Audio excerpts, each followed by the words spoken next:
आप सभी को नमस्कार दोस्तों, मैं हूं जगन्नाथ मिश्रा और हमारे YouTube चैनल पे आप सभी का बहुत बहुत स्वागत है।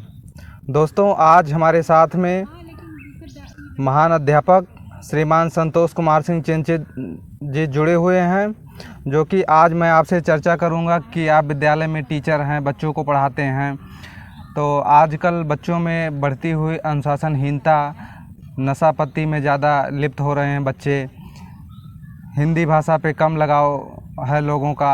तमाम सारे परिवेश में आज चर्चा करने के लिए मैंने समय मांगा और हमारे साथ में गुरुजी जुड़े हुए हैं। सर, हमारे चैनल पे बहुत बहुत स्वागत है आपका। बहुत बहुत आपका भी स्वागत जगन्नाथ जी।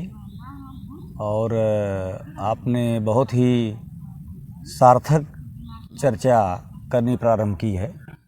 वास्तव में आज बच्चे नशे में इस तरह से डूबते चले जा रहे हैं कि उनको अपने भविष्य की तनिक भी चिंता नहीं है जी। जबकि उन्हें समझना चाहिए कि जिस माता पिता की हम संतान हैं, तो संतान होने के बाद हमारा कुछ दायित्व है, और ये दायित्व सिर्फ माता पिता के प्रति ही नहीं है।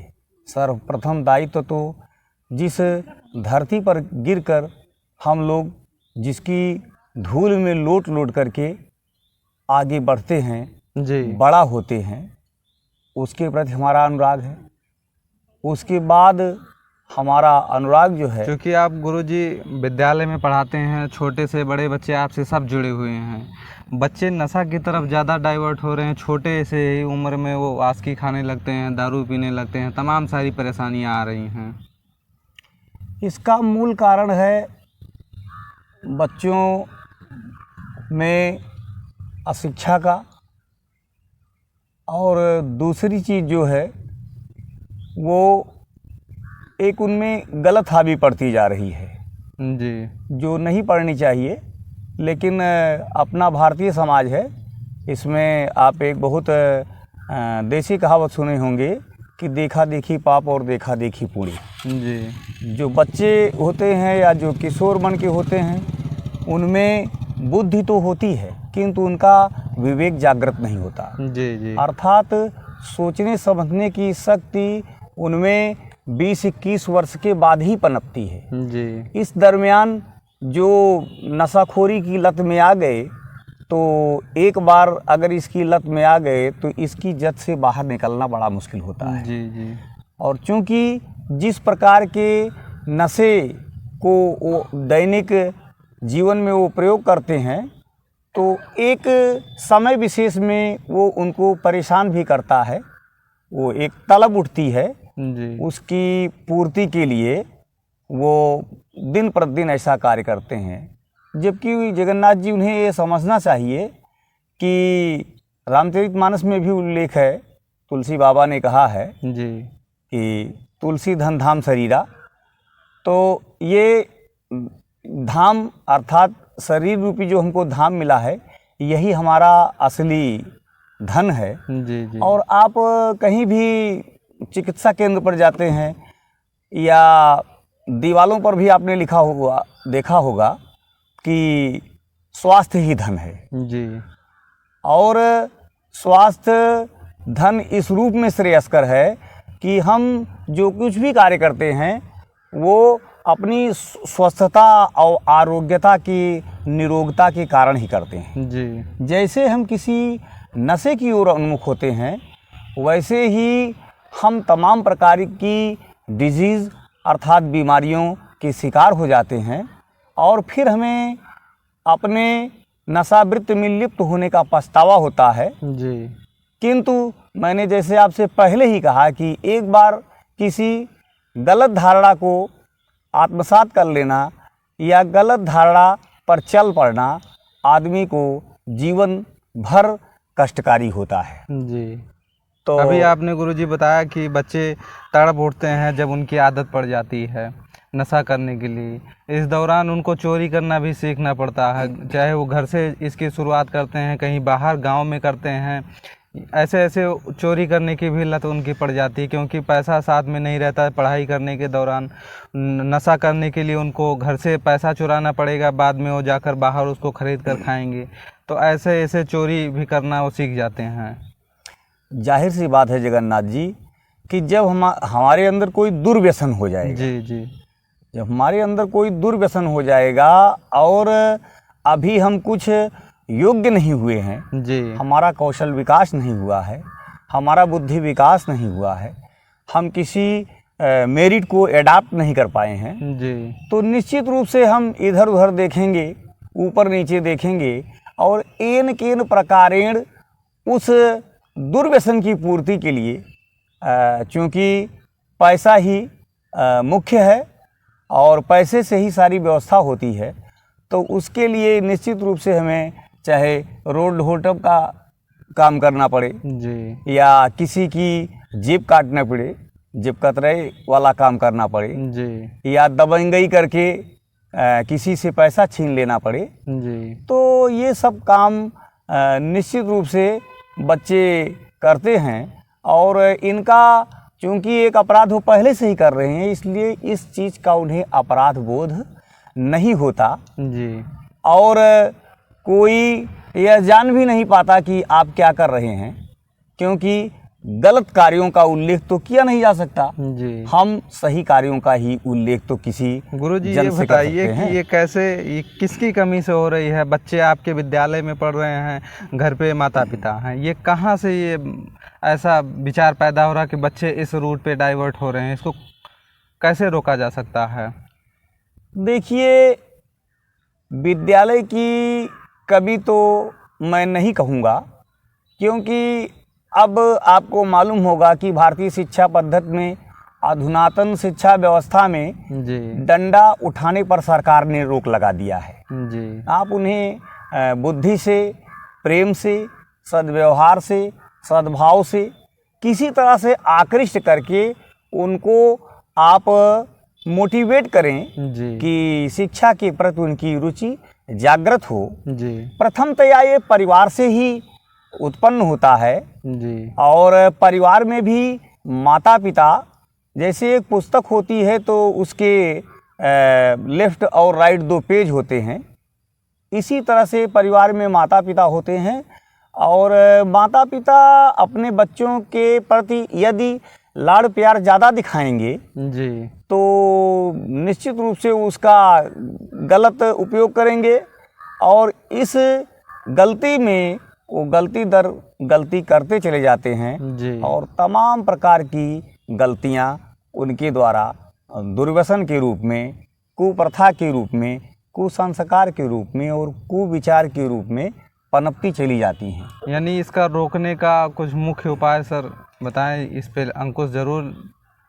इस पर देखिए, एक बार जब कोई गलत राह की तरफ आगे बढ़ जाता है जी, जी, तो या तो किसी घटना से वो प्रेरित हो तो उस पर वो जो है अपने आप को प्रिवेंट कर सकता है, जी। रोक सकता है, और या कोई सौभाग्य से, ईश्वर की अनुकंपा या प्रेरणा से कोई ऐसा व्यक्ति उसे मिल जाए जी, या कोई ऐसा उसे एग्जाम्पल मिल जाए या कोई ऐसा वो दृश्य देख ले कि वो स्वयं में सुधर जाए। जी, जी, इसका एक ही उपाय है जगन्नाथ जी, स्वयं सुधार। जब तक आत्मज्ञान और आत्मबोध नहीं होगा जी, तो इस प्रकार की कुवृत्तियों से या गलत विचारों से, गलत धारणाओं से वो बाहर नहीं निकल सकता। जी।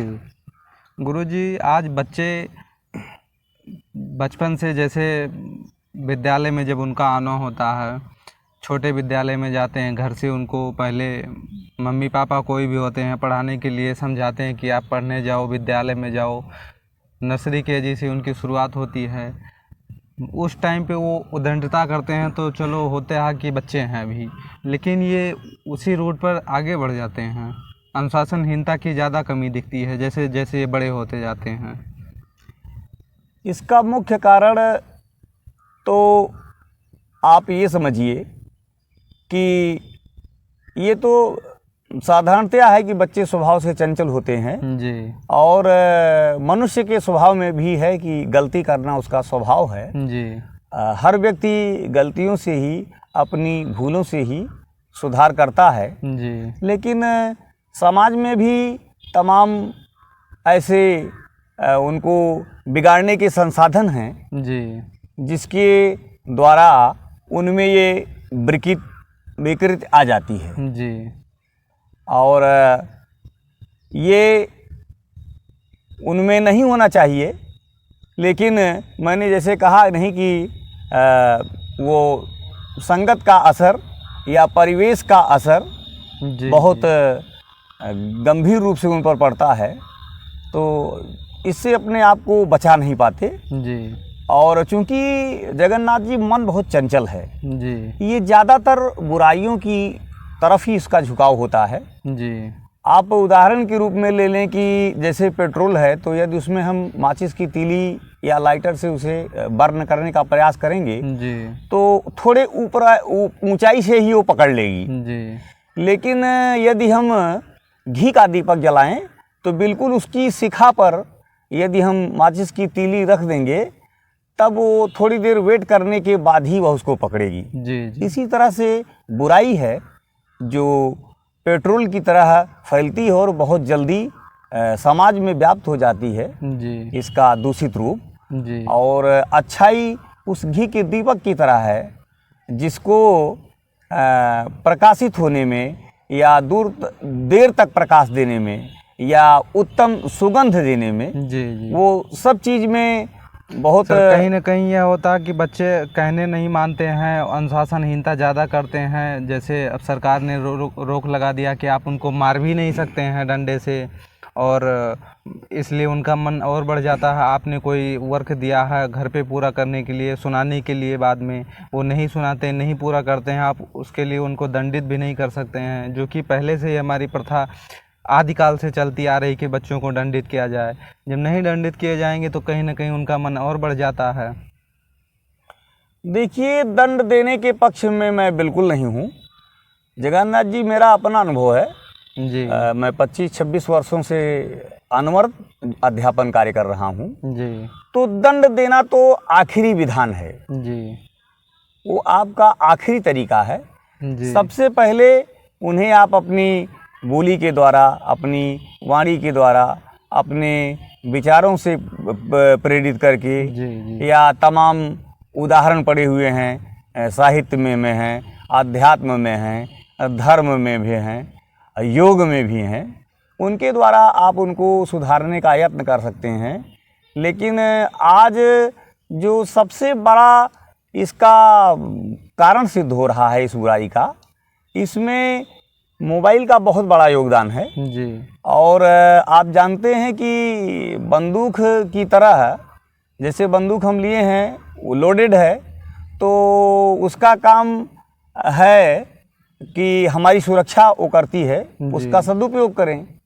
तो इसी तरह से ये मोबाइल है, इसमें तमाम जो इसमें सिस्टम है वो बहुत ही उत्तम है। जी और आज व्यक्ति अगर बहुत तेज़ी से विकास की ओर, तकनीक की ओर, विज्ञान की ओर बहुत द्रुत गति से पहुंच रहा है, जी तो मोबाइल उसमें एक बहुत अच्छे घटक के रूप में साबित हो रहा है। जी लेकिन चूंकि छोटे बच्चों में सिर्फ ये मनोरंजन के रूप में ही छोटे बच्चे इसे लेते हैं कि इसमें हम जो है तमाम प्रकार की मनोरंजन संबंधी चीज़ें देखेंगे, और उसमें कहीं ना कहीं छोटे बच्चे मोबाइल ज़्यादा पसंद करते हैं। फ़ोन उनको चाहिए, विद्यालय में पढ़ने आते हैं फिर भी वो घर से फ़ोन लेके आते हैं, तो इससे बच्चों को और ज़्यादा ये गलत रास्ते पर जाने के लिए प्रेरित हो जाते हैं फ़ोन के माध्यम से। ये तो जगन्नाथ जी गार्जियन की कमी है, जी उनके माता पिता की कमी है, पेरेंट्स की कमी है, ये संरक्षक की कमी है जी कि अपने बच्चों को आते समय और विद्यालय लौटने के बाद जी जिस प्रकार से सेना का प्रहरी होता है, जी वो आते और जाते समय किसी भी व्यक्ति की तलाशी लेता है, जी इसी प्रकार से गार्जियन को भी आते समय कि हमारा बच्चा क्या क्या लेके जा रहा है, कहीं घर से पैसे तो चुरा कर नहीं ले जा रहा है, जी कहीं हमारी मोबाइल चुपके से लेकर के नहीं जा रहा है। तो इस चीज़ पर उनको गौर करना चाहिए और देखभाल करनी चाहिए। जी जी अगर इस तरह से माता पिता या गार्जियन या जो भी उनके हित साधक हों, अगर इस तरह से प्रयास करें तो इस प्रकार की बुरी आदतें जी उनमें न पनपने पाएँ या बहुत कम रूप में आपको दिखेंगी। जी। इस पे यानी कि सर आप कभी पढ़ाते समय बच्चों के ऊपर नाराज़ नहीं होते हैं? ऐसी परिस्थिति कभी बनी कि बच्चे फ़ोन ले आए हों घर से, या कभी कोई नशा करके आया हो, ऐसी कोई परिस्थिति आपके सामने आई विद्यालय में? निश्चित रूप से ऐसी परिस्थिति आई, लेकिन उनको बड़े प्रेम से उस दिवस में उनका मोबाइल ले करके ऑफिस में रख दिया गया और जाते समय उनको दे दिया गया इसी हिदायत के साथ जी कि दोबारा इस प्रकार की आप गलती नहीं करेंगे। जी और जगन्नाथ जी, जो आपने क्रोध की बात की, तो शिक्षक जो है वो बर्फ़ की तरह ठंडा होता है। जी जी उसका दिमाग जो है निश्चित रूप से सूर्य की तरह जो है जी वो उष्मावान होता है, लेकिन उसका पूरा शरीर बर्फ़ की तरह ठंडा होता है। और दिमाग से भी उसे बहुत कूल रहना चाहिए, जी क्योंकि आप शिक्षक हैं। कबीर बाबा ने कहा है कि गुरु कुम्हार से कुंभ है, गढ़ी गढ़कार है खोट, और अंतर हाथ सहार दे वाहर वाहे चोट। जी अर्थात जो है गुरु कुम्हार के समान है और शिष्य जो है घड़े के समान है। जी जी जिस प्रकार से कुम्हार घड़ा बना रहा है तो तमाम प्रकार की नक्काशी करके उसमें तमाम प्रकार की आकृतियां उकेर के उसको बहुत ही सर्वोत्तम बनाना चाहता है, जिससे उसे उसका अच्छा कास्ट मिले। जी इसी प्रकार से गुरु का भी कर्तव्य है कि अपने बच्चों में वो सद्गुणों का भंडारण कर सके, जी और इसके लिए आवश्यक है कि क्रोध उसमें ना के बराबर हो, जी क्योंकि क्रोध पाप का मूल होता है। और जैसे ही आप किसी पर क्रोधित होते हैं, आप अपने बुद्धि और विवेक दोनों को खो बैठते हैं। जी तो किसी भी कीमत पर शिक्षक का क्रोध अपने अंदर धारण करना या क्रोधित होना जी कदापि स्वीकार्य नहीं है, ना ही यहाँ विद्यालय में जी और ना ही समाज के किसी रूप प्रतिरूप में। जी। काफ़ी बच्चे तो यह कहते हैं, आपकी प्रशंसा करते हैं बाहर कि गुरुजी बहुत अच्छे हैं और बहुत अच्छा पढ़ाते हैं और हम लोगों को बहुत समझाते हैं अच्छे रास्ते पर जाने के लिए। तमाम प्रकार की प्रशंसाएं आपका सर मैंने सुना है क्षेत्र में। देखिए जगन्नाथ जी, इसका कारण है जी कि जब कोई चीज़ मानस पटल पर बालपन में आपके अंकित हो जाती है तो वो चीज़ें आपको प्रेरित करती हैं। जी जैसे आपने कहा कि बच्चे हमारी प्रशंसा करते हैं, तो ये 1-2 दिन या 4 दिन में या 1 वर्ष 2 वर्ष 4 दिन में हमने इस चीज़ को नहीं गेन किया। जी इसके लिए मैं आपको बता रहा हूँ कि बचपन में मैं जब विद्यालय जाता था तो तमाम लोग मुझे छोटा जान करके बैठा लिया करते थे, और तमाम परिवार के लोग जो पढ़े लिखे होते थे जी जी तो वो शाम को और सुबह भोर में आ करके हमको ज्ञान प्रदान करते थे। तो एक सामाजिक प्राणी के रूप में जब हमारा आपका कार्य सेवा और परोपकार का है, जी जी तो एक शिक्षक के रूप में आप यूँ मान लें कि शिक्षक जो है वो शिक्षक तो होता ही है, जी ज्ञान तो देता ही है। जी प्रेम के संबंध में, दया के संबंध में, करुणा के संबंध में, उदारता के संबंध में, जी। परोपकार के संबंध में माता पिता का भी प्रतिरूप उसमें होना चाहिए। जी माता पिता और गुरु, यह त्रिगुण प्रतिरूप जिस शिक्षक में होगा, जी निश्चित रूप से जगन्नाथ जी, मैं नहीं, समाज में चाहे जो गुरु हों, जी निश्चित रूप से उनकी प्रशंसा होगी। और प्रशंसा मैंने आपको कहा कि बच्चों में जितना ही आप सत्कर्तव्यों का उनको बोध कराएंगे, जी सद्गुणों को का उनमें भंडारण करेंगे, जी तो उतने आपके बच्चे फैन होते जाएंगे। जी और यही बच्चे आगे चल करके जब युवा होते हैं, तो आप भी जानते हैं कि किसी देश के युवा ही उस देश के भविष्य होते हैं, जी और देश का पूरा अस्तित्व और व्यक्तित्व और कृतित्व जी नौजवाने को ही ऊपर रहता है। तो इससे आप अपने आप को डिनाई नहीं कर सकते कि हम इस चीज़ को अगर अलग कर दें तो हमारे देश की प्रगति होगी। जी जी। क्योंकि प्रगति के लिए युवा अवस्था का साथ होना बहुत आवश्यक होता है। जी जी।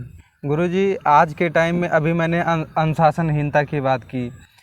आज के टाइम में वेस्टर्न कल्चर हमारी सोसाइटी में बहुत तेज़ी से पनप रहा है और बच्चे भी इसकी तरफ ज़्यादा अट्रैक्टिव होते हैं। ये कहीं ना कहीं आज के हमारे समाज के लिए, हमारे परिवेश के लिए कितना हानिकारक है? जगन्नाथ जी, निश्चित रूप से ये हमारे परिवेश में भी बहुत हानिकारक है और हमारे समाज के लिए भी बहुत हानिकारक है जी। हमारी आपकी जो संस्कृति है, सभ्यता है जी, हमारी आपकी ये 5000 वर्षों पुरानी है जी। और हमारा जो प्राचीन ज्ञान विज्ञान रहा है वो बहुत ही पुराना और बहुत ही उत्तमोत्तम रहा है जी। उदाहरण के तौर पर तमाम जातियां प्रजातियां हिंदुस्तान पर जो आक्रमण किए वो हमारे यहाँ से ज्ञान को, हमारी शिक्षा को, हमारी संस्कृति को, हमारी सभ्यता को चुरा कर ले गए जी। लेकिन जगन्नाथ जी, ये भी आप जानिए कि नकल करने के लिए भी अकल होनी चाहिए। एक दोहा मुझे याद आ रहा है कि चरण चोच लोचन रगो चलो मराली चाल, जी। क्षीर नीर विवरण समय बक उघरते ही काल। जी, जी। यदि आप में गुण नहीं है तो आप किसी की नकल करके गुणवान नहीं हो जाएंगे। जी। और जो पाश्चात्य सभ्यता की आपने बात की, वेस्टर्न कल्चर की बात की, ये हमारी भारतीयता के लिए समझ लीजिए कि कैंसर से कम घातक नहीं है। जी। जैसे कैंसर लाइलाज है आज भी एक स्टेज से गुजर जाने के बाद, तो ये कैंसर से कम घातक नहीं है। हमारा जो भारतीय परिवेश रहा है वो आप जानते हैं कि धोती कुर्ता या कुर्ता पायजामा हमारा भारतीय परिवेश गणवेश रहा है जी। हमारा यूनिफॉर्म रहा है। और जो वेस्टर्न कल्चर का है वो सूट बूट का रहा है। और साथ ही साथ आप ये भी देखते होंगे आज के समाज में जी। कि ज़्यादातर चाहे पुरुष हों या महिलाएं हों, अपने आप को जितना वो निर्वस्त्र करते हैं उतने अपने आप को सभ्य मानते हैं जी। कि हमारी सभ्यता बहुत इसमें उत्तम दिखाई पड़ती है, हम बहुत ही अच्छे लग रहे हैं। लेकिन यह भारतीय कल्चर के बिल्कुल प्रतिकूल है। हमारा भारतीय कल्चर आज भी आप ग्रामीण वृद्ध महिलाओं को देखते होंगे जी। या प्रौढ़ावस्था की महिलाओं को देखते होंगे तो इस सलीके से वो परिधान पहनती हैं, साड़ी पहनती हैं या सूट पहनती हैं कि उनका जो अंतरंग है कहीं से भी आपको नज़र नहीं आएगा। जी। लेकिन आज की जो अधुनातन जो ये नई महिलाएं हैं या जो बालिकाएं हैं, ये जो जैसे बच्चे भी जीन्स पहनना, जैसे यहाँ पे ड्रेस अलाउ होता है कि यही इसी कलर का ड्रेस आपको पहन के आना है, 2 कलर का है या 3, कई कॉलेज में अपने अपने तरीके से ड्रेस अलाउ किया जाता है कि ये आपको पूरे वीक में बदल के या क्या पहन के आप आ सकते हैं। लेकिन बच्चे जीन्स ज़्यादा पहनना, टी शर्ट पहनना, शॉर्ट शर्ट पहनना, बच्चे हैं, लड़कियां तमाम प्रकार की पसंद करते हैं। इन सब बातों पे ज़्यादा वो लोग फोकस करते हैं कि नहीं मुझे अच्छे से बन के जाना, पढ़ाई पे लोग ध्यान कम देते हैं। ये कहीं ना कहीं ज़्यादा माइंड में घुसता जा रहा है ये कल्चर। नहीं, देखिए ये कल्चर इसलिए घुसता जा रहा है कि एक ही मछली तालाब को गंदा करती है जी। आप जानते हैं, जबकि उसमें असंख्य मछलियां रहती हैं लेकिन सब में गंदगी नहीं होती। इसका आशय यह है कि समाज में अगर कोई एक बहुत बुरा निकल गया तो लोग जैसे गुंडागिरी या दादागिरी दिखाने लगा तो समाज में लोग उसको डर करके उसका सम्मान करते हैं। जी जी। आज ये जो कल्चर चल पड़ा है ये बहुत ही खतरनाक है जी। और इसको संरक्षण जो है वो ऊपरी पायदान से मिलता है। जी। ऊपरी पायदान का मतलब आपको मैं इशारा कर रहा हूँ मैं अब ज़्यादा इसके बारे में कहना नहीं चाहता। एक शिक्षक के मुंह से यह शोभायमान भी नहीं है जी। तो इस तरह से इन चीज़ों का बहुत बुरा प्रभाव पड़ता है। और जो विद्यालय में यूनिफॉर्म जो लागू किया जाता है या जो भी शूज अलाउ किया गया, जो टाई या जो भी चीज़ें हैं, वो इसलिए कि जिस तरह से आप जो हमारी तीनों प्रमुख सेनाएं हैं जी। तो उसका अलग अलग ड्रेस है और उसके जवानों की अलग अलग जो है चाल चलन की शैली है। जी जी। तो बात करने का उनका अपना लहजा है, तरीका है। तो इसी तरह से जो विद्यार्थी ज्ञानार्जन के लिए, विद्या अध्ययन के लिए विद्यालय में आए, वो 5-6 घंटे का समय होता है, आप जानते ही हैं, जो साधारणतया सभी विद्यालयों में लागू किया जाता है। जी, जी। चाहे वन टाइम का हो, चाहे फुल डे का हो। तो ज्ञानार्जन के लिए जब विद्यार्थी आते हैं तो उनको ये समझ लेना चाहिए कि हम वहाँ तपस्या करने चल रहे हैं, जी। क्योंकि चाहे ज्ञान हो और चाहे ध्यान हो, जी, ये जी। तपस्या की चीज़ है। इसीलिए विद्यार्थी के 5 लक्षण बताए गए हैं कि उनका अनुपालन करना निहायत आवश्यक है, जी। बेहद ज़रूरी है। जी। तभी वो सच्चे क्या है और 5 लक्षण अच्छे विद्यार्थी कहलाएंगे। हमारे संस्कृत वाङ्मय में कहा गया है, हम लोग उस श्लोक को पढ़ाते भी हैं कि काक चेष्टा वको ध्यानम जी। स्वान निद्रा तथैचा अल्पाहारी गृह त्यागी विद्यार्थी पंच लक्षणम। जी। विद्यार्थी में कौवे जैसा प्रयास होना चाहिए। जी। कौवे को आप देखते हैं कि वो अर्ली मॉर्निंग निकल करके काव काव शुरू कर देता है और अपने भोजन की खोज में लग जाता है। जी। तो उनका प्रयास जो है वो कौवे की तरह होना चाहिए, जी। बगुले की तरह उनका ध्यान होना चाहिए।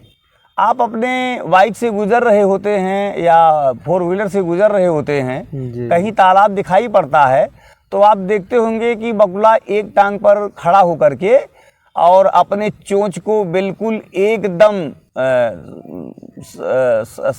साधित करते हुए वो सिर्फ अपने लक्ष्य पर ही ध्यान रखता है। जी। तो विद्यार्थी का ध्यान इस प्रकार से होना चाहिए कि सिर्फ उसे पढ़ाई पर ही ध्यान देना चाहिए। जी। जी। और स्वान निद्रा, निद्रा उसको कुत्ते की तरह नींद लेनी चाहिए।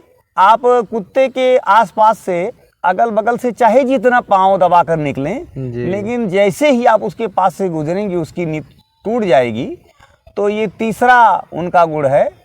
और चौथा गुण अल्पाहारी होना चाहिए, क्योंकि अधिक खा लेने के बाद शरीर में आलस आ जाता है। जी। जी। क्योंकि भोजन में भी नशा होता है, नशीले पदार्थों में ही नशा नहीं होता, भोजन भी एक नशा है। जी।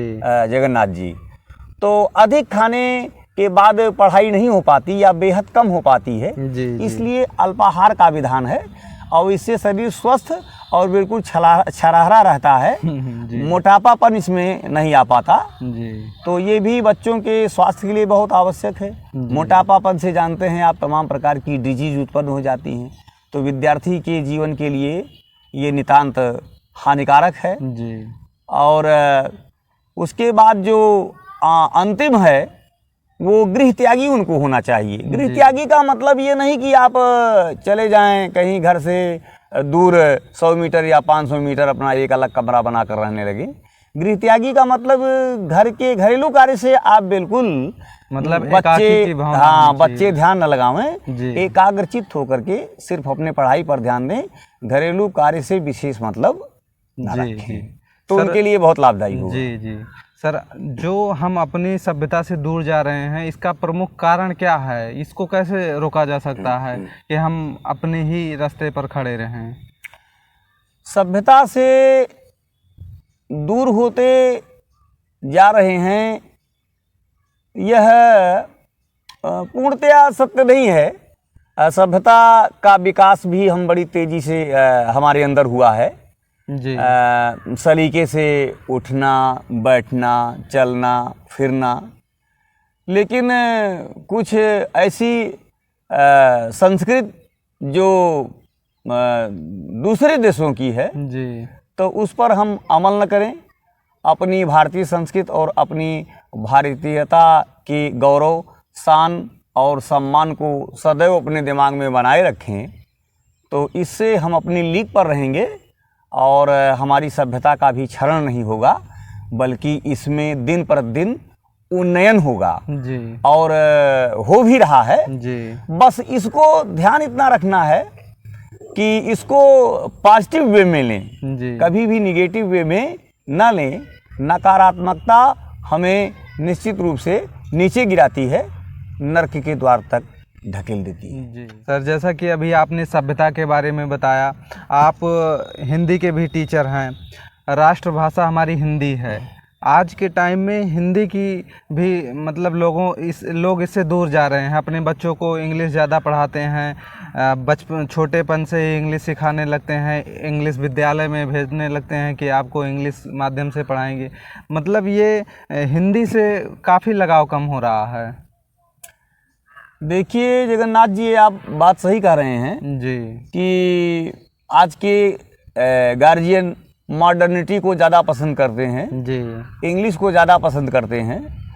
इंग्लिश को एक मायने में एक हद तक पसंद करना भी उचित है, जी। क्योंकि अंग्रेजी जो है हमारी अंतर्राष्ट्रीय भाषा है। जी।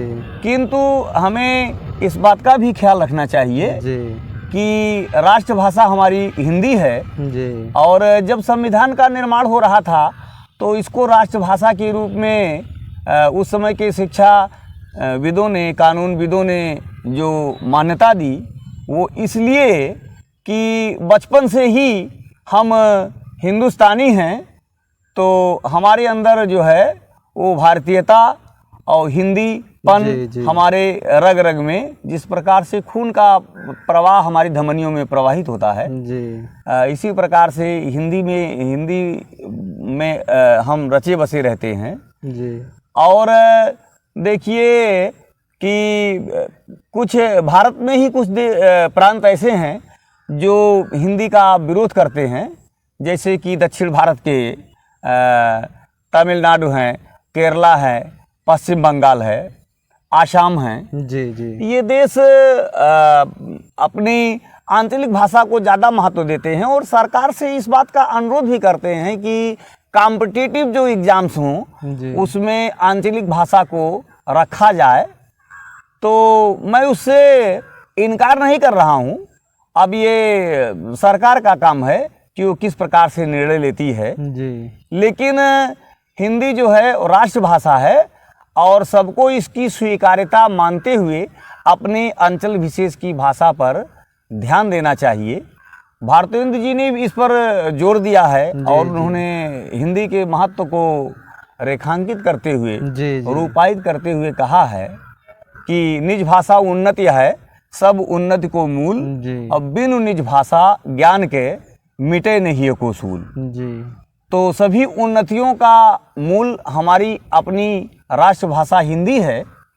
हम इसको आत्मसात करके दूसरी भाषा पर जोर दें या कई भाषाओं को सीख लें तो बहुत अच्छी बात है। जी। जैसे हमारे कई भाषा तो सीखते हैं, लेकिन अपनी इस राष्ट्रभाषा को भूलने का ज़्यादा प्रयास कर रहे हैं। ये हमारे समाज के लोगों के माइंड में बस गया कि बस हमारा लड़का अगर इंग्लिश में तेज़ है, इंग्लिश पढ़ता है, तभी ज़्यादा विकास करेगा, तभी ज़्यादा आगे बढ़ेगा, पैसा कमाएगा। ऐसी इंटेंशन बन चुका है लोगों का।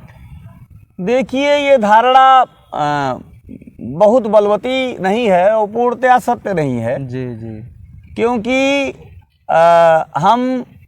हमने आपसे पहले ही चर्चा की कि जिस भूभाग पर हम रहते हैं, जिस अंचल विशेष में हम रहते हैं, आंचलिक भाषा बोली का भी हमें ज्ञान होना चाहिए, प्रादेशिक भाषा का भी हमें अच्छी तरह से ज्ञान होना चाहिए, और उसके बाद भारतीय भाषा राष्ट्रभाषा हिंदी है ही, इसका भी हमें अच्छी तरह से ध्यान होना चाहिए। आज आप देख रहे होंगे कि जो हमारी ये संख्या है, नंबर है, या हिंदी की जो गिनतियां हैं, अब वो हिंदी की गिनती का जो असल रूप है उसमें बच्चे नहीं पढ़ पाते। वो 1 2 3 से लेकर के 100 तक वही याद कर पाते हैं। और यदि आप वर्णमाला के भी कोई ऐसे शब्द पूछ लें जी तो निश्चित रूप से वो अंग्रेजी में उसको बता देंगे, लेकिन हिंदी में बताने में उन्हें दिक्कत होती है, बल्कि प्रायः वो गलत कर जाते हैं। जबकि आप देश का कोई भी कंपटीशन हो, जी प्रतिस्पर्धी परीक्षा हो, उसमें हिंदी जो है निश्चित रूप से अनिवार्य रहती है। जी चाहे 10 अंकों के रूप में हो, चाहे 20 अंकों के रूप में हो, चाहे 30 अंकों के रूप में हो, चाहे 50 या 100 अंकों के रूप में है, उसकी अनिवार्यता इसीलिए की गई है कि हम भारतीय हैं, सबसे पहले हमें अपनी भाषा का सम्यक ज्ञान होना चाहिए। अदरवाइज में हम अन्य भाषाओं को भी जान लें, उसकी जानकारी अच्छे रूप से प्राप्त कर लें, जी तो ये हमारे लिए कोई बुरी बात नहीं है।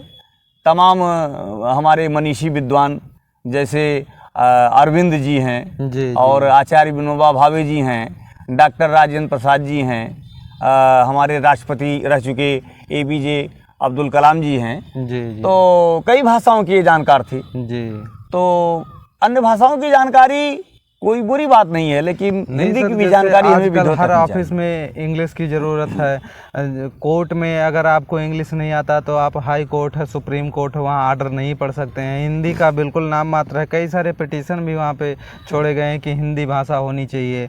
लोगों का हिंदी से काफ़ी लगाव कम हो रहा है ये, और आप हिंदी के टीचर, कहीं ना कहीं इसकी कमियाँ, इससे परेशानियाँ क्या आ रही हैं लोगों को कि इससे लोग हट रहे हैं? देखिए, इससे परेशानियां जगन्नाथ जी कुछ नहीं आ रही हैं।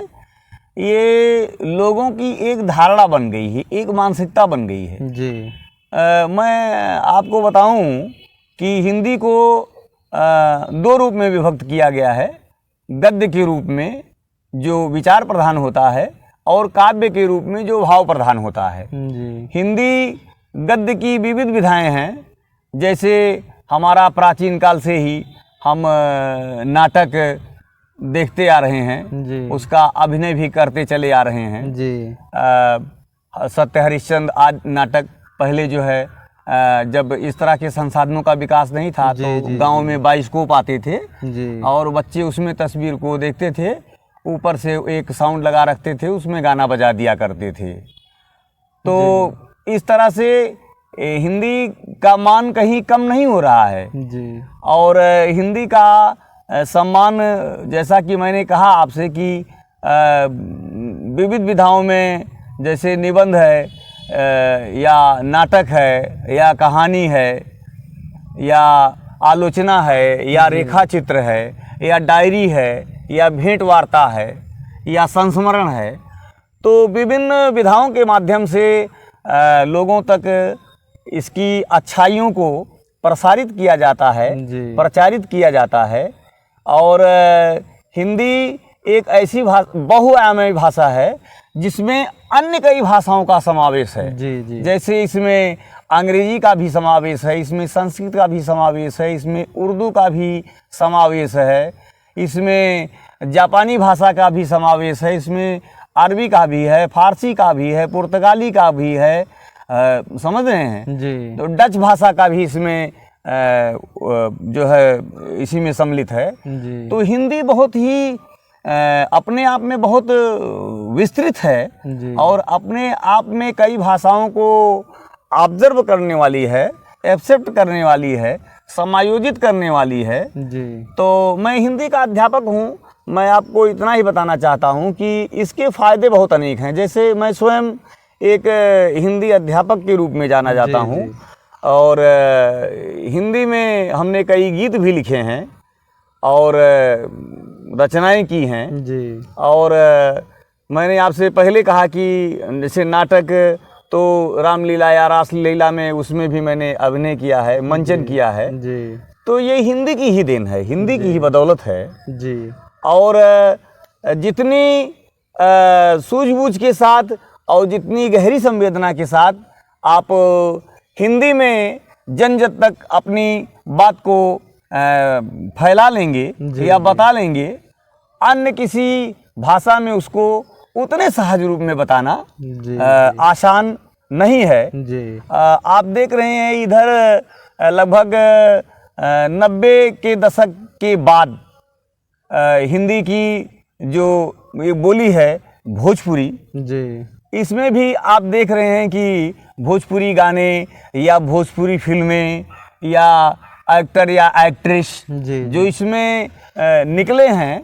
और आज वो हिंदी सिनेमा को चुनौती दे रहे हैं, जी तो इसका महत्व और महात्म बहुत ज़्यादा है।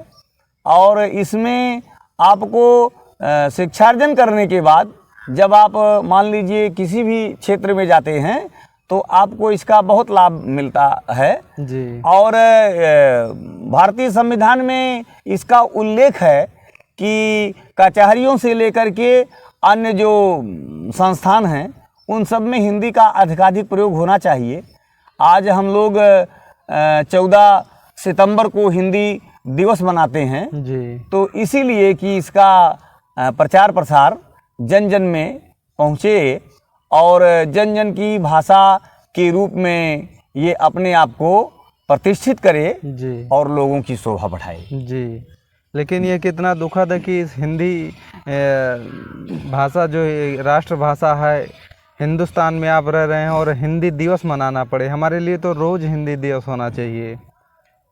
आप बिल्कुल आप ठीक कर रहे हैं, लेकिन मैंने कहा नहीं कि अंग्रेजियत की नकल में जी और कुछ दक्षिण भारत के राज्यों के लगातार विरोध प्रदर्शन के कारण हमको यह करना पड़ता है। वो ये करना हमारे लिए आवश्यक है क्योंकि संविधान में इसका उल्लेख किया गया है। जी और साथ ही साथ हिंदी दिवस की एक तिथि निश्चित कर दी गई है। जी तो इसलिए लोगों को अधिकाधिक जो है हिंदी का प्रयोग करना चाहिए जी और हिंदी के प्रयोग के लिए अन्य को भी प्रेरित करना चाहिए जी और उसके लिए अपनी कटिबद्धता भी जतानी चाहिए कि वो जन जन तक इस भाषा सर, अभी को आपने पहुंचाएं। बताया कि मैं मंचन भी करता हूँ, तमाम सारे कविताएं लिखी हैं। आप एक बहुत अच्छे लेखक हैं, कवि भी हैं, आप सुनाते हैं। मैंने भी कई जगह सुना है, यूट्यूब चैनल के माध्यम से आपको सुना है। तो हमारे भी कुछ जो व्यूअर्स हैं उनको आप ज़रूर आज को सुनाएं, क्योंकि हिंदी की कविता आप बड़ी प्यारी लिखते हैं, बड़ी प्यारी बोलते हैं। देखिए, हिंदी के प्रथम राष्ट्रकवि मैथिली शरण गुप्त जी ने जी एक जूनियर की कक्षा में अपनी एक कविता डाली है, जी बहुत ही उत्तम है कि न रहो न निराश करो मन को, कुछ काम करो कुछ काम करो, जी जग में रहकर कुछ नाम करो। यह जन्म हुआ किस अर्थ अहो, समझो जिसमें यह व्यर्थ न हो। जग को समझो न निराश अपना, पथ आप प्रशस्त करो अपना। जी अखिलेश्वर हैं अवलंबन को, न रहो न निराश करो मन को। तो निश्चित रूप से शाब्दिक अर्थ में अगर नर से आप लगाएंगे तो पुल्लिंग जाति का बोध होता है, जी किंतु बहुत सर्वग्राह्य रूप में और व्यापक क्षेत्र में इसका अर्थ मानव जाति के लिए जी जी कि नैराश्यता कभी भी आप अपने मन में न लाएं। जी और जितने हृदयंगम रूप में इसको लोग अंगीकार करते हैं और जितने उत्सुकता के साथ, जितने उल्लास के साथ इसको पढ़ते हैं, जी फिर उसके बाद एक शपथ लेकर के कि हम निश्चित रूप से जीवन में सकारात्मक रहेंगे, कभी नकारात्मकता को आने नहीं देंगे। तो इस प्रकार की कविताओं से हमें प्रेरणा मिलती है। जी रामधारी सिंह दिनकर जी ने परशुराम की प्रतीक्षा में लिखा है, मुझे बीए में जब कर रहा था तो उस समय उनकी वो कविता मेरे हृदय को एकदम छू गई। जैसे आज के जो बालक बालिका हैं वो अपने आप को एक भाई बहन के रूप में न देख करके एक दूसरे ही फार्म में अपने आप को स्थापित करने का प्रयास करते हैं, जो कि सर्वथा गलत है और दिवा स्वप्न से ज़्यादा और कुछ नहीं। दिनकर जी ने इस पर लिखा है, जगन्नाथ जी आप गौर करें जी, कि खोजता पुरुष सौंदर्य त्रिया प्रतिभा को, नारी चरित्र बल को, नरमात्र त्वचा को, श्री नहीं पाण जिसके सिर पर धरती है, भामिनी हृदय से उसे नहीं वरती है, पाओ रमणी का हृदय विजय अपना कर, या बसो वहाँ बन कसक वीर गति पाकर, जिसकी बाहें बलमयी ललाट अरुण है, भामिनी वही तरुणी नर वही तरुण है। जी आप देखते होंगे कि जो अपनी ऊर्जा को स्खलित होने से बचाते हैं, जी जो अपनी ऊर्जा का संरक्षण करते हैं, तो उसका लाभ उन्हें आसमान की ऊंचाइयों तक ले जाता है। जी अभी मैं आपसे चर्चा करना चाहूँगा कि अभी टोक्यो जापान जी का जी, प्रमुख जी, शहर है, जिसमें ओलंपिक खेल का आयोजन 2020 में ही होना चाहिए था, किंतु 2021 में हुआ। जी जी, बहरहाल नाम वही था। और आपने देखा कि हरियाणा के किस प्रकार से एक 23 वर्षीय लाल ने कमाल करते हुए और सोना लाने का काम किया। जी जी ये आप जानते हैं कि जैसे क्रिकेट है तो ये 10-12 देश ही खेलते हैं, लेकिन ओलंपिक गेम एक ऐसा गेम है जो 1896 से प्रारंभ होकर के जी और आज तक उसकी प्रासंगिकता दिन प्रतिदिन उसकी विशेषता बढ़ती ही जा रही है। जी उसमें लगभग 150-200 देश उसमें पार्टिसिपेट करते जी हैं। जी तो ये हिंदुस्तान के लिए गौरव की बात है, और ये गौरव ऊर्जा संरक्षित करने के कारण है। जी जब हम अपनी एनर्जी को सेव करते हैं तो मैंने आपसे कहा कि वो हमें आसमान की बुलंदियों तक ले जाती है। जी जी नीरज चोपड़ा जी ने जिस तरह से 23 वर्ष में कमाल किया, जी तो उससे मुझे झांसी की रानी के ऊपर जो एक कविता लिखी हुई है जी कि चमक उठी सन 57 में वह तलवार पुरानी थी, खूब लड़ी मर्दानी वह तो झांसी वाली रानी थी, अभी उम्र केवल 23 थी, मनुज नहीं अवतारी थी, हमको जीवित करने आई बन स्वतंत्रता नारी थी, जी जी दिखा गई पथ सिखा गई हमको जो सीख सिखानी थी, खूब लड़ी मर्दानी वह तो झांसी वाली रानी थी।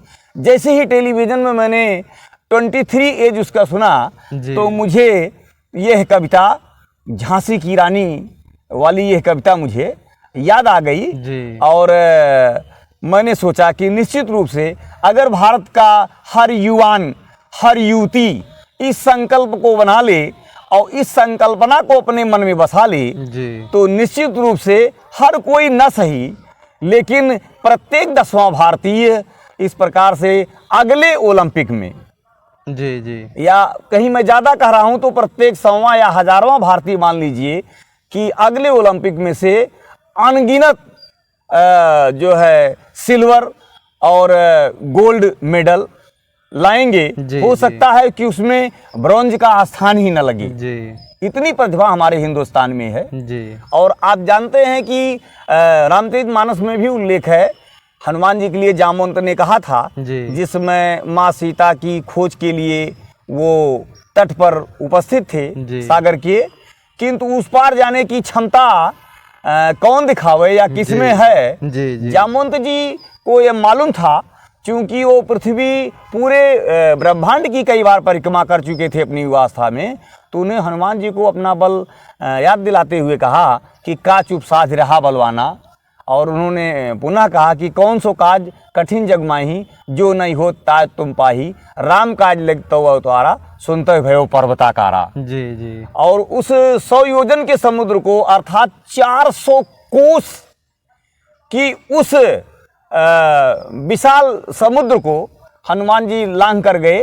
तो इसी प्रकार से हर कोई हिंदुस्तानी इस प्रकार से अपने बल को अगर याद कर ले तो हनुमान सरीखा है, और हनुमान जी की तरह ही हर भारतवासी है, बशर्ते उसे अपने बुद्धि को, अपने बल को, अपने कौशल को याद करना होगा, हमेशा बोध करना होगा और अपने विवेक में उसे बनाए रखना होगा। जी सर, एक मैंने आपकी कविता सुनी थी, आपने शायद उसको स्वयं लिखा था, कहीं मैंने यूट्यूब पे सुना था, आया है नया दौर जरा मुस्कुराइए, उसको मैं सुनना चाहूँगा थोड़ा सा सर। ये कविता बहुत मुझे पसंद है। जी, मुझे भी सर बहुत अच्छा लगा सुन के, मैं थोड़ा सा उसको सुनना चाहूँगा। और मैं अक्सर इसको गुनगुनाया करता हूँ जी, क्योंकि आधुनिक परिवेश में लोगों को आधुनिकता के साथ अपना जुड़ाव और लगाव रखना होगा जी। तो इस बात को ध्यान में अगर कोई रखे तो ये कविता उसके लिए बहुत ही उपयोगी है। जी जी। आया है नया दौर नया मन बनाइए, जी आया है नया दौर नया मन बनाइए, घायल दिलों के घाव पे मरहम लगाइए, जी घायल दिलों के घाव पे मरहम लगाइए।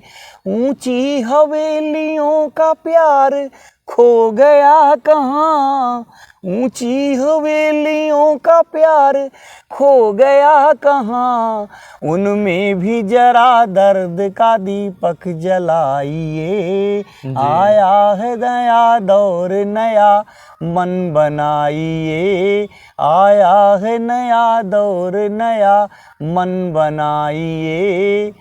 और सच्ची है प्रीत दिल में तो मिलते हैं राम भी, जी जी सच्ची है प्रीत दिल में तो मिलते हैं राम भी, सच्ची है प्रीत दिल में तो मिलते हैं राम भी। पहले तो अपने आप को सबरी बनाइए, जी। पहले तो अपने आप को सबरी बनाइए, आया है नया दौर नया मन बनाइए, जी घायल दिलों के घाव पे मरहम लगाइए। जी आप में सेवा और परोपकार की भावना कूट कूट कर भरी होनी चाहिए। जी ये कविता इस बात पर बल देती है जी जगन्नाथ जी, इसलिए मैं इसे हमेशा अपने जहन में रखता हूँ और अक्सर आते जाते गुनगुनाया भी करता हूँ। जी सर, इतने टाइम से आपको लोग सुन रहे हैं, आपने बहुत कुछ बताया। छोटे आप विद्यालय में छोटे बच्चों से लेकर बड़े बच्चों को आप शिक्षा देते हैं, हर तरीके के लोग आपसे जुड़े हैं, गार्जियन जुड़े हैं, तमाम प्रकार की कमियां आप देखते हैं। क्या मैसेज देंगे गार्जियन के लिए कि बच्चों को घर से कैसे सुधारा जाए, कैसे नशा पे रोक लगाया जाए, अनुशासनहीनता बढ़ती हुई, तमाम प्रकार क्या मैसेज देंगे सर?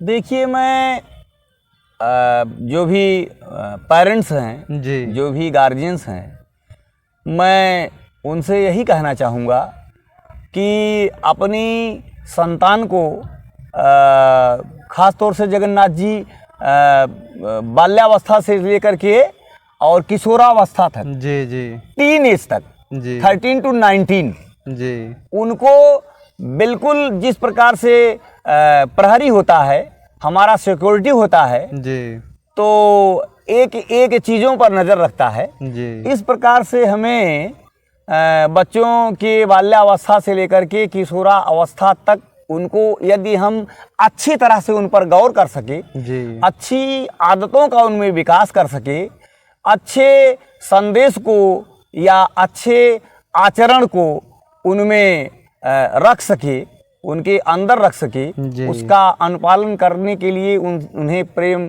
पूर्वक जो है उनमें रुचि उत्पन्न कर सके, तो जिन चीज़ों की आपने चर्चा की, जी निश्चित रूप से ये बुराइयां उनमें नहीं आएंगी। लेकिन ध्यान देने वाली बात है, और ये हर गार्जियन को ये गौर से इस बात को ध्यान रखना होगा जी कि अपने बच्चों को बाल्यावस्था से लेकर के और युवावस्था की दहलीज तक जी बिल्कुल एकदम सीमा के पहरेदार की तरह, जैसे सिक्योरिटी में जो हमारे सैनिक होते हैं जी। या जो हमारी निजी सिक्योरिटी होती है, जी जी तो जिस प्रकार से अपने मालिक की, अपने ओहदेदार का वो ख्याल करते हैं, जी, जी। इसी प्रकार से हमारे यदि पेरेंट्स और हमारे यदि गार्जियंस जी और हमारे जो पड़ोसी हैं, जी वो इन चीज़ों पर नज़र रखें, तो किसी भी प्रकार से इस प्रकार से बुराई बच्चों में कदा पनपने नहीं पाएगी। जी और यदि वो बुराई से बच जाएंगे तो अच्छाई ही अच्छाई उनके अंदर समावेशित होगी, जी जी और इससे एक नए युग की शुरुआत होगी। जी जैसा कि मैंने अभी आपको कविता के माध्यम से बताया, जी जी नए युग की शुरुआत होगी, नए सोच की शुरुआत होगी, और नए भारत की शुरुआत होगी। जी तो इससे विश्व में आज भी हम 5वीं महाशक्ति के रूप में जाने जाते हैं, जी और पूरा वर्ल्ड ये मान चुका है। आज आप देख रहे हैं कि चाहे रसिया हो, चाहे चाइना हो, जी। चाहे अमेरिका हो, चाहे ग्रेट ब्रिटेन हो, सभी जो 5 महाशक्तियाँ दर्जा प्राप्त हैं जी और जिनको विकसित राष्ट्र कहा जाता है, जी यद्यपि हमारा भारत देश अभी विकासशील की श्रेणी में ही पड़ा हुआ है, जी किंतु ये अपने आप को उस श्रेणी में पहुंचाने की लगातार अपनी अर्जी लगा रहा है संयुक्त राष्ट्र महासभा में जी और दक्षेश में भी, तो नाटो के भी कार्यक्रम में। जी तो इस पर लोग गौर कर रहे हैं और जल्द ही आप देखेंगे कि हमारे भारतीय लोगों की अच्छाइयों के कारण जी। जल्द ही भारत देश हमारा जी वो 5वीं महाशक्ति के रूप में अपने आप को पूरी तरह से संस्थापित कर लेगा और किसी को फिर इस पर कोई टीका टिप्पणी करने का चांस नहीं मिलेगा। जी जी जी ना वे अवसर पाएंगे। जी जी सर, सेवा और परोपकार ये परम कल्याणकारी माने गए हैं। आप जैसे हिंदी की बात करते हैं, अभी आपने कविता सुनाया, लेकिन फिर भी कहीं ना कहीं मानो इससे बहुत दूर होता जा रहा है। वेस्टर्न कल्चर ज़्यादा मज़ा आ रहा है और ये सब बातें उसको थोड़ा कम पसंद आता है। देखिए जगन्नाथ जी, ये तो आपने बहुत ही अच्छा प्रश्न किया जी और ये जितने भी हमारे लोग सुन रहे होंगे, श्रोता जी जी महानुभाव, मैं उनको यह बताना चाहूँगा कि रामायण में भी कहा गया है, रामचरितमानस में, जी कि पर उपकार वचन मन काया, जी संत सहज स्वभाव खगराया। जी तो ये सज्जनों का और संतों का ये स्वाभाविक स्वभाव है, जी सेवा और परोपकार। जी और सेवा की भावना यदि आप में है तो इससे जन का कल्याण होगा। परोपकार की भावना यदि आप में है जी तो स्वार्थ से आप बचेंगे।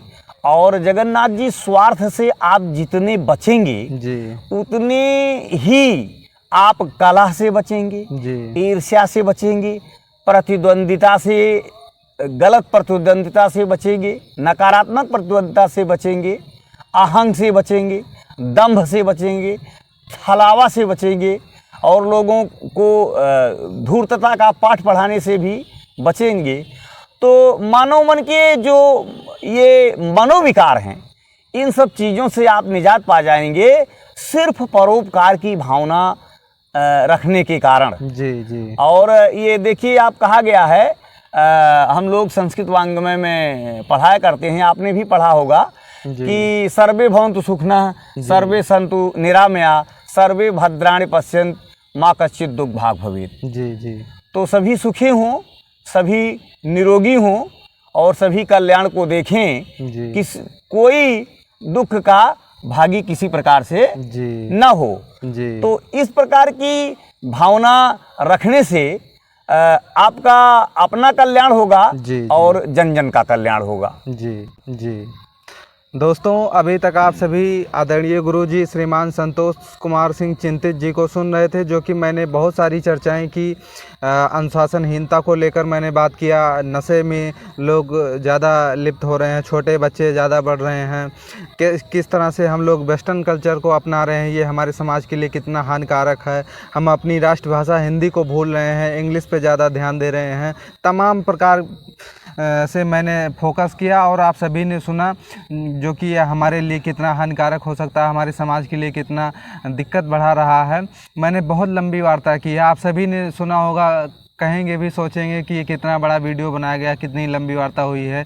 लेकिन दोस्तों, मैं आप सभी से अपील करना चाहूँगा कि जब आप सभी इस वीडियो को शुरू से लेकर लास्ट तक पूरा देखेंगे तो आप सभी के जो मन में मनोविकार है, जो मनोवृत्ति है, आप सभी का एक जीवन बदलने वाला यह वीडियो बनाया गया। माननीय गुरुजी के माध्यम से इतना अच्छा जो संदेश दिया जा रहा है, इतनी अच्छी जो दिव्य बातें बताई गई हैं, आपको कहीं सुनने को मिलेगा नहीं। इसलिए आप सभी इस वीडियो को पूरा देखेंगे, निश्चित रूप से आपके जीवन में बदलाव आएगा। अगर आप गार्जियन हैं, आपको बच्चों को कैसी शिक्षा देनी चाहिए, कैसी दिशा देनी चाहिए कि बचपन से वो किसी अन्य रास्ते पर ना भटकें, नशा ना करें, चोरी ना करना सीखें, पढ़ाई अच्छे रूप से करें, किस तरीके से आपको अपना रोल अदा करना चाहिए अपने बच्चों के प्रति, आपको बहुत अच्छे से समझ में आएगा। और एक बच्चे को किस तरह से किसी अन्य रास्ते पर ना भटककर पढ़ाई कैसे करना चाहिए, फ़ोन ना ज़्यादा यूज करना चाहिए, ना ज़्यादा बाहर घूमना चाहिए, तमाम प्रकार से उनको भी समझ में आएगा मैंने किसी के लिए कोई भी प्रश्न नहीं छोड़ा कि आपको ये मौका मिले कि मेरे मन में ये प्रश्न है और इसका मुझे जवाब नहीं मिला। सब कुछ माननीय गुरुजी ने इसका क्लेरिफिकेशन दिया है कि किस तरीके से हम अपने आप को सुरक्षित रख सकते हैं और विकास के पथ पर अग्रसर कर सकते हैं। सर, आप हमारे साथ जुड़े और इतने अच्छे से आपने इतना लंबा वीडियो के माध्यम से बच्चों को मोटिवेट किया। मुझे लगता है कि इस वीडियो के माध्यम से ज़रूर उनके जीवन में सुधार आएगा। सर, हमारे साथ जुड़े और इतना लंबा वक्त आपने दिया, इसके लिए आपको बहुत बहुत धन्यवाद सर। जगन्नाथ जी, आपको भी बहुत बहुत धन्यवाद, क्योंकि आप समाज के ऐसे युवा हैं जी कि जो इस तरह की बातों को या मन में लोगों की जो एक भावना है, जो एक उनकी सोच है, उसको आप जन जन तक प्रसारित कर रहे हैं, जन जन को जागृत कर रहे हैं। इसलिए आपको भी बहुत बहुत धन्यवाद। धन्यवाद।